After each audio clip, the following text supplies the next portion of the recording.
ದಯವಿಟ್ಟು ಅಂತ ಈರುಳ್ಳಿ, ತರಕಾರಿ ಬೆಳೆಗಳು ಯಾವುದೇ ಬೆಳೆ ಮತ್ತೆ ಪಟ್ಟಾಕಿ ಮತ್ತೆ ಹಾಕಿ ಏನಂತಾರೆ ತಕ್ಷಣ ಏನು ಮಾಡ್ತಾರೆ ಫಸ್ಟ್ ಸಂಸ್ಕರಣೆ ಮಾಡ್ಕೊಂಡು ಅಷ್ಟು ಇದು ಮಾಡ್ಕೊಂಡು ಮಾಡಬೇಕು ಅಂತ ಹೇಳಿದ್ರು. ಆದರೆ ತಟ್ಟೆ ಬರೋದನ್ನ ಮಡಿಕೊಂಡು ಹಸುಗಳಿಗೆ ಡ್ರಮ್ಗೆ ಹಾಕಿ ಇದು ಮಾಡ್ಕೊಂಡು ಉಪಯೋಗಿಸಿ ಎಲ್ಲ ಥರದಲ್ಲೂ ಅನುಕೂಲ ಆಗುತ್ತೆ ಅಂತ ಟ್ರೈನಿಂಗ್ ಕೊಟ್ಟಿದ್ರು. ಮಣ್ಣು ಪರೀಕ್ಷೆ, ಬೆಳೆ ಪರೀಕ್ಷೆನ ಮಣ್ಣು ವಿಚಾರಣೆ ಮಾಡ್ಕೊಂಡು ಸಗಣಿನ ಬೇರೆ ಇದು ಮಾಡಬೇಡಿ, ಅದನ್ನ ಇದು ಮಾಡ್ಕೊಂಡು ಮಾಡಿ ಅಂತ ಎಲ್ಲ ಇದ್ರ ಬಗ್ಗೆ ಟ್ರೈನಿಂಗ್ ಕೊಟ್ಟು ತಿಳಿಸ್ಯಾರ ಸರ್.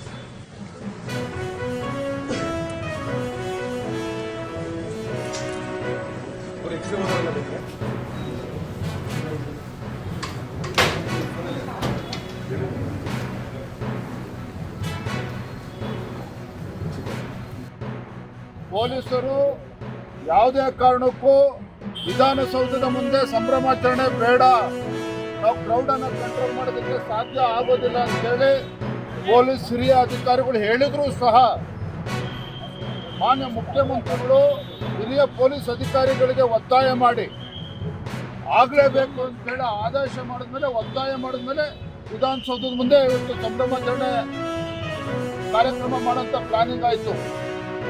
ಯಾವುದೇ ರೀತಿಯ ಮುಂಜಾಗ್ರತೆ ಯಾವುದೋ ಕ್ರಮವನ್ನು ತೆಗೆದುಕೊಂಡಿಲ್ಲ. ಪಾಪ ನಾನು ಒಳಗಡೆ ಆ ಹೆಣ್ಮಕ್ಳನ್ನು ಮಾತನಾಡಿಸ್ತಾ ಇದ್ದೆ, ಕೆಳಗೆ ಬಿದ್ದರೂ ಸಹ ಯಾರು ಅವ್ರು ಎದ್ದವರು ಕೂಡ ಯಾರೂ ಗತಿ ಇಲ್ಲ, ಯಾರು ವಾಲಂಟಿಯರ್ಸ್ ಇಲ್ಲ, ಪೊಲೀಸ್ ವ್ಯವಸ್ಥೆ ಇಲ್ಲ, ಆ್ಯಂಬುಲೆನ್ಸ್ ವ್ಯವಸ್ಥೆ ಇಲ್ಲ. ಅದು ಸರ್ಕಾರ ಗೊತ್ತಿರಲಿಲ್ಲ, ಇವತ್ತು ಲಕ್ಷಾಂತರ ಸಂಖ್ಯೆಯಲ್ಲಿ ಬರ್ತಾರೆ ಅಂತೇಳಿ. ಚಿನ್ನಸ್ವಾಮಿ ಸ್ಟೇಡಿಯಂ ಕೆಪಾಸಿಟಿ ಏನಿದೆ ಇವತ್ತು, ನಾನು ಇವತ್ತು ರಾಜ್ಯ ಸರ್ಕಾರಕ್ಕೆ ಆಗ್ರಹ ಮಾಡ್ತೇನೆ, ಇದು ಜುಡಿಷಿಯಲ್ ಎನ್ಕ್ವೈರಿ